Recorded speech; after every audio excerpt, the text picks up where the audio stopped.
Hi, Joe. Yeah, well, hi, John. Lord have mercy. Before the team left Los Angeles to come to Boston, Dave Roberts did tell us that there was a chance that we weren't going to see Mookie in this first game of the series. He gave us an update as to what is going on with Mookie, his family, the personal reasons, and when they expect him to be back with the team.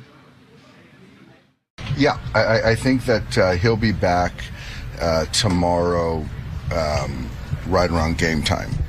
So we'll kind of see, he's trying to make sure he gets back as soon as he can. So not sure if he's going to be in the lineup, but he'll be in town at some point tomorrow. When you look at the top of the order, then just what does that kind of mean for how you want to see these guys? We've seen them without Max Muncy, but now being without Mookie tonight and potentially for the start tomorrow. I just think there's some things like we've seen recently, some good at-bats. I think sliding Shohei back, for a couple days here at the top, I think is fine. It's seamless. I think, Freddie, I think the other day, was a positive. So hopefully we can build on that. And Bello's got a good arm. He's one of their guys. So just got to keep taking good at-bats. And some of these guys haven't played here. So it'll be fun. And hopefully we can use that wall. Is Mookie in L.A. or where is he? He's back home in Nashville. Are you guys gonna have someone else here today, or are you just gonna be? No, we're gonna play short today. So like Dave Roberts says, for Mookie Betts, he is back home in Nashville with his family. So our thoughts are with him at the moment. Again, he's there for a personal reason. They're hopeful that he could be back with the team tomorrow, but due to flight times, he likely won't be here until the start time of the game tomorrow night. So if that is the case, he will be available off the bench. Then we'll see him back in the starting lineup on Sunday. But at the moment, again, he is not with the team. He did not travel with the team to Boston. So everyone is thinking about him and his family at the moment, guys. And we'll see if all of his teammates can pick him up tonight in the first of this three-game series. Kirsten, thank you very much. Let's get our first look at Dave Roberts' lineup to go up against Red Sox right-hander Brian Bayo. You've got Mookie Betts absent today, so Shohei is back in the leadoff spot. Will Smith moved up to the two-hole for the second time this season. Freddie Freeman batting third, followed by Teoscar Hernandez, Andy Pages, and Michael Conforto. Tommy Edman starting at third. Hesson Kim is at second, and Miguel Rojas will start at shortstop batting ninth. Oral, what sticks out to you? I like having Miguel Rojas down there in the 9 hole. I know everybody has to move up when Mookie's out, but Miguel has been hot, and it's good to set up Shohei that way. Absolutely, and you see Shohei Ohtani right there leading off as the designated hitter. 37 bombs so far this season. It's going to be fun to see him attack the monster tonight. All right, Will Smith, he's been a middle-of-the-order bat all season, that third spot through the fifth spot for most of it. With Mookie out, he's in the two-hole today for the second time. Jerry still leads the league with a .323 batting average. What do you like about Will Smith batting second? I mean, he handles the bat. He's really a perfect two-hole hitter, and we got a couple of those guys. He puts the ball in play. He can hit with 2 strikes. He can drive runners in. And right now, you mentioned it, John, the best hitter in the National League. Great bat-to-ball skills. A lot of kids try to emulate that swing. It's a great A to B swing. Red Sox have an outstanding offense, so their come-from-behind abilities are there, but the Dodgers' come-from-behind abilities are there, too, when you get Will Smith near the top of the order, especially with Max Muncy out and now Mookie Betts out. You've got to have your best bats at the top. And Will Smith is near the top of the lineup for the Dodgers. The guy who is hitting in front of Will Smith, as we take a look at him right there, Shohei Ohtani has homered in 5 consecutive games. That ties the franchise record. Shohei is joining Max Muncy, Jock Peterson, Adrian Gonzalez, Matt Kemp, Sean Green, and not pictured the 3-time MVP, Roy Campanella. Shohei had homered in 3 consecutive games, 11 times in his career, but he had never done it 4 straight until Tuesday. Now he's homered in 5 straight games. Oral, he's in one of those grooves right now where it seems like everything he hits is going to leave the ballpark. Yeah, for those 5 games, he's hitting like .286, and that is actually a high for his average right now because he went through a slump there where he was in the 150 range, but he was still hitting for power. So we have seen the power swing consistently throughout the year, but it is definitely hot right now. And the thing that I like about this power swing right now is the ball that he has pulled the most is to center field. Everything else is oppo. So it's not like he's got himself in a place where I'm going to try and hit a home run and he's pulling and has got a chance to pull off the ball and swing and miss. He's still hitting the ball to the proper part of the park.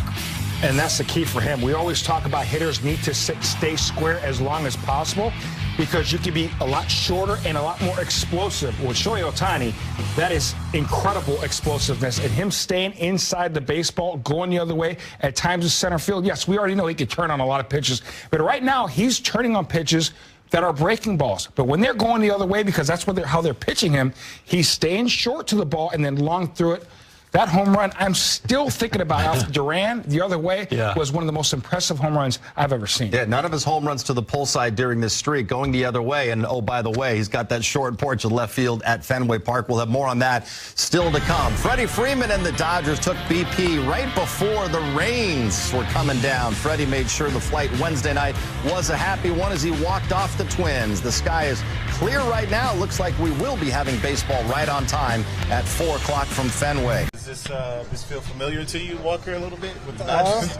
No, it's cool. It's a fun deal. Obviously, I think I'm going to get the ring a little bit later, so it'll be cool. It's good to see everyone, obviously, but big 3-game series for us, try and win some games as well. Having had a chance to, I guess, see it online at this point, and everybody else's, how much do you like what you've seen so far, I guess, in pictures? Yeah, I mean, I don't think there's a ton of ugly championship rings out there, so. But no, it's awesome, and I'm obviously excited to get my hands on it. On Sunday, it'll be your first time facing, obviously, your former team. What is it like for you? Just obviously, you know these hitters super well, you know these pitchers really well, but kind of being on the opposite side, what do you think that's going to be like for you? Yeah, it'll be interesting. Obviously, I was kind of one of the last of like the wave coming up there, and so I've kind of got it, little bits and pieces of it playing against Jock and Belly and those guys and Corey. So. It'll be 9 of those for me, I guess, but it should be fun. Kirsch and I were joking yesterday we should have tried to line each other up, but no, it'll be a fun weekend. How much have you paid attention to the ceremony at the stadium, the first homestand where they got their rings, and just the team in general? Yeah, I mean, obviously I still stuff pops up everywhere, and it's an interesting feeling, obviously. To be a part of it for so long, and then now to be here, and it's been awesome here, and I'm enjoying the shit out of it. So, it's just kind of a fun weekend, and my birthday's on Monday too, so it's kind of a whole thing. But no, it's been great. Have you been able to get a sense for how much your inning, especially, kind of resonated with people, and just how much that moment kind of defined a legacy in Los Angeles for you? Yeah, I don't know. We played in Anaheim, we didn't play in LA, so. I kind of, haven't really been back, but, I think that moment means a lot to all of us, right? That we're a part of it, and that city, and the fans that come out every day for us there, and I think it would have been hard to leave there for anywhere except for here. Our fans here are here long and loud, and kind of similar in a lot of ways to LA, and it's been a really fun year outside of some of the playing stuff for me, but. In terms of my family and me, we're loving it here and have felt really welcomed here as well, just like we kind of were in LA. Was it cool to just pregame the fans that were here doing tours, kind of cheering you? Did you still kind of feel that? Yeah, I think talking to kind of Oral about some of that stuff that he's gone through and the way that people react to him. I think it's obviously 2 different situations, but that was really cool. The fans kind of walking around to yell at me, so. I kind of imagine, in LA it'll be like that for a while, I hope. Were you surprised or disappointed that you guys couldn't work out where you came back this winter? Or kind of, when you look back on that, it kind of ended up here, kind of, work out, maybe not how you want to, but just what do you kind of look at when you look back at this winter? Yeah, I mean, I think it was an interesting situation. I think there's obviously 2 sides to that situation, and I think, we had conversations about it, we talked through it, and they went and signed guys that they wanted to sign, and I signed with a place that I wanted to play, and kind of is what it is. When you were here in the World Series, obviously you pitched in LA, but you were here as a rookie, and now you're here with the Red Sox. If you could go back and kind of tell rookie you something that October, what would it be? I wouldn't say anything. I was a lot better than I think. No, I enjoyed, I wouldn't change anything about my career, obviously except for getting hurt probably would be the only thing. I enjoyed my time in LA a lot, and a lot of those playoff runs I think I've grown from and learned a lot about myself in, and I think now just trying to kind of help the younger guys here that haven't done that before, and hopefully we get a chance to kind of use whatever knowledge that I have this year, and it's kind of that second part of your career, and I take a lot of pride in trying to be able to help, the guys that are coming up and are in the situation that I was in. So. Do you think once you get the ring and you go through whatever they're going to present to you, that'll be closure on your Dodger career and just the World Series, or do you already have that? Yeah, I think you already have it. As we, everyone kind of knows I'm on a 1-year contract, and so you never know what's going to happen down the road. But yeah, it's an interesting deal. I think playing against your old team is one thing, but playing against them when you haven't seen them since you won the whole thing is a whole different thing. So. Yeah, once I get it, I think that kind of part of it's done. But at the end of the day, we will still all kind of be close or whatever for forever, and have some really good memories of last October. You mentioned how We're watching Ohtani come back from second Tommy John. What can you tell him about your journey back after two? That he's lucky he didn't have to pitch in Oklahoma City so many times. No, there's going to be ups and downs to it. He's obviously at a different level of athlete than basically anyone in this game. And, I don't know what it's like to hit 50 homers. So, for him, I think he just needs to kind of go at his own pace. And he seems to be throwing the ball hard and feeling good about what he's doing. So, at the end of the day, that's kind of all you can hope for. Were you watching when Kershaw got his 3,000th strikeout? I saw it, obviously. I don't think I was watching during the game. We were playing maybe, but yeah, I texted him, and it's a cool thing. Kind of wish I would have seen it. Obviously, I got to see Scherzer's, and I think any of those monuments you get to see as a player is really, really cool. And I think it's kind of well known. No one deserves the success that he's had more than Clayton, and a really cool moment for him. We got to hang out a little bit yesterday. He had his kids here before they worked out and stuff, so got to see everyone, and yeah, cool deal. Pitched against a lot of teams, as you mentioned, but obviously never these guys. Mm-hmm. Last time out against Philly, really good start for you, really step in the right direction. Just knowing these guys so well, how do you get ready for a start against a team that you're so familiar with? Yeah, I think you just try and keep it as normal as you can. Obviously, it'll be a little awkward or funny or whatever, but at the end of the day, like we're all playing a sport for paychecks, and it's kind of the goal is to go and get one over on them. So I don't think preparation-wise anything's really different. Having spent so much time with the Dodgers, I guess what makes them so special? Obviously, they're having another great season this year, even though they've had a lot of injuries. What makes them, allows them to succeed so consistently?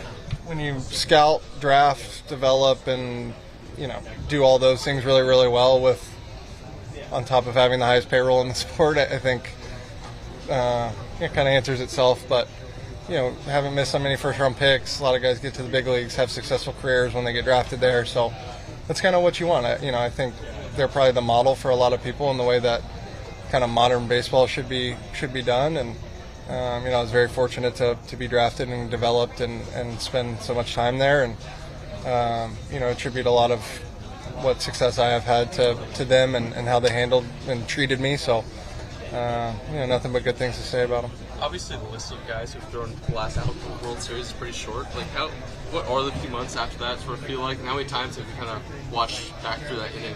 Yeah, I've watched it a couple times. I don't think I really got super obsessed with it. I've watched some games a lot of times, but yeah, that was a pretty cool one just for me personally, honestly, because Spores did it the year before, and he and I were same draft and are really close, and he was at my wedding, and so for us to do that back-to-back years, I think is probably the coolest part about it for me.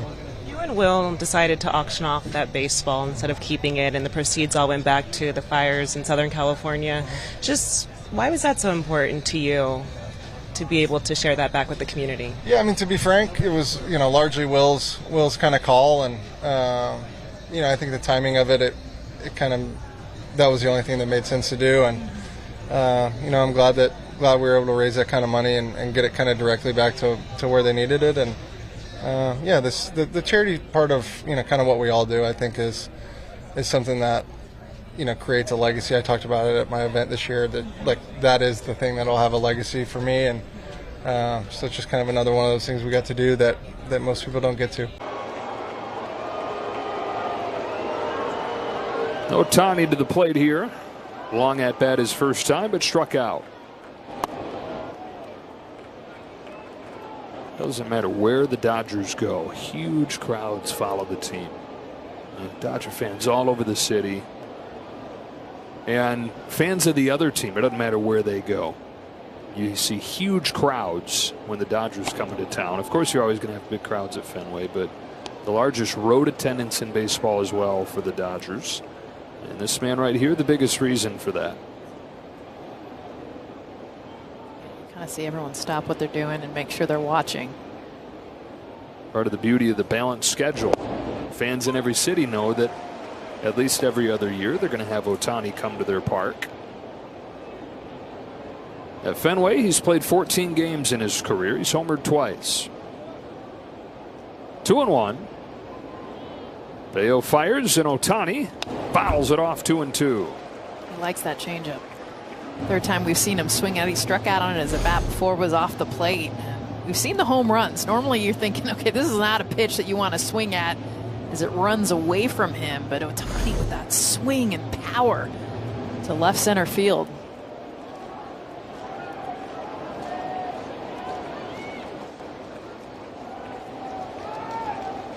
Here's the 2-2. Not close. Full count.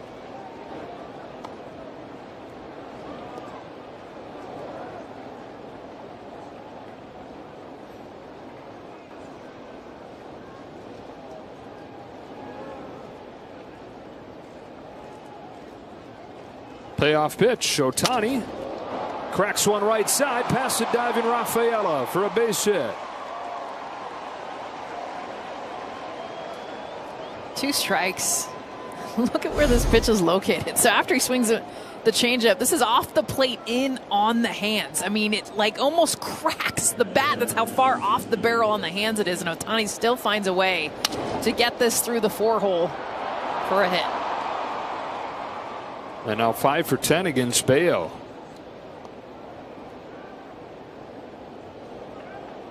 And you can't tell him to not play the game, but just while you're holding your breath, right? It better be a really important 90 feet when you consider the risk of something going wrong there and what that would mean.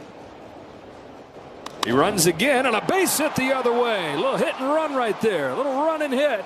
Ohtani still slid into second. It looked like a glitch on a video game. Him sliding into second there as the ball was already in right field. Yeah, he was honed in on getting to second base because I think you're right. If he's going to go, he better be absolutely certain. Will Smith, an excellent job on a 2-seam running in, just poking it to the right side. Giant hole. Not your prettiest pop-up slide, so we found something that he's not superhuman at. Pop-up slides. Oh.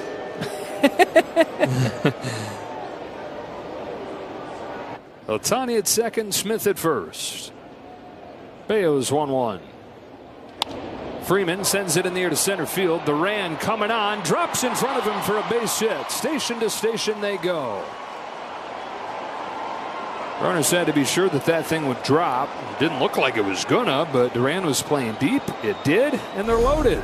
A slight deep 2 from Jarren Duran kind of kept Shohei a little bit of a pause, and it's interesting, all the hits the Dodgers have gotten less than 80 miles an hour off the bat. In fact, the 2 that were smoked would have been the outs. Conforto and Teo. We see that deke. On the 9th pitch, Teoscar Hernandez takes inside, ball 4. 2-0 Dodgers on a bases loaded walk from Teo.「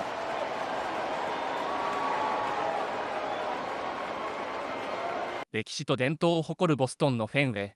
パークに轟音が鳴り響いた名門ロサンゼルス。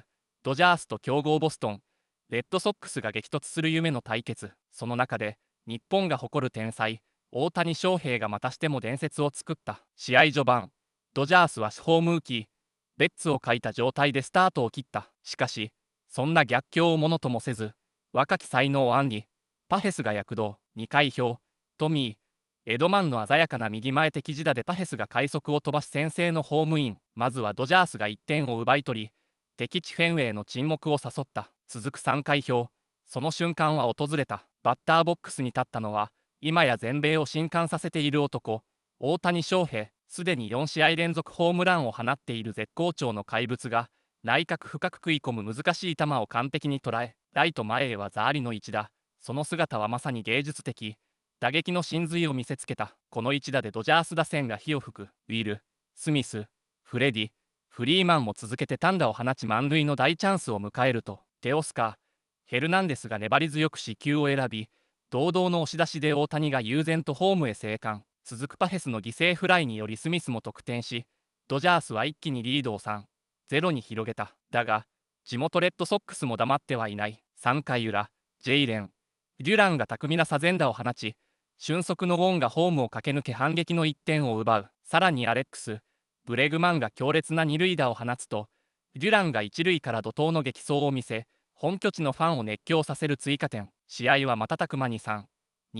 ドジャースがわずかなリードを守り抜く展開となった。そんな熾烈な攻防戦にあって、常に輝きを放ったのはやはり大谷翔平だ。この日のヒットはホームランではなかったが、連日の活躍とその存在感でチームの士気を高めた。現在、驚異の5試合連続ホームランを達成中。この偉業はドジャースの歴史でも数えるほどしかいない。ショーン・グリーンやエイドリアン・ゴンザレスに肩を並べる快挙である。チームのリーダーとして、不動の司法として、さらには日本が生んだ野球界の司法として、その名をメジャーリーグの歴史に刻み込んでいる。打てばヒット、走れば俊足、投げれば剛腕と称される大谷翔平のプレーは、もはや普通の野球選手の域をはるかに超えている。その才能、努力、そして常識を覆す活躍ぶりに、アメリカ中が、いや世界中が息を飲んでいる。次戦も目が離せない。大谷翔平がさらなる記録を打ち立てるのか、ドジャースが頂点への道を邁進するのか、この熱狂のドラマはまだ始まったばかり。引き続き、最新の試合速報と興奮のシーンを収めた動画をお楽しみください。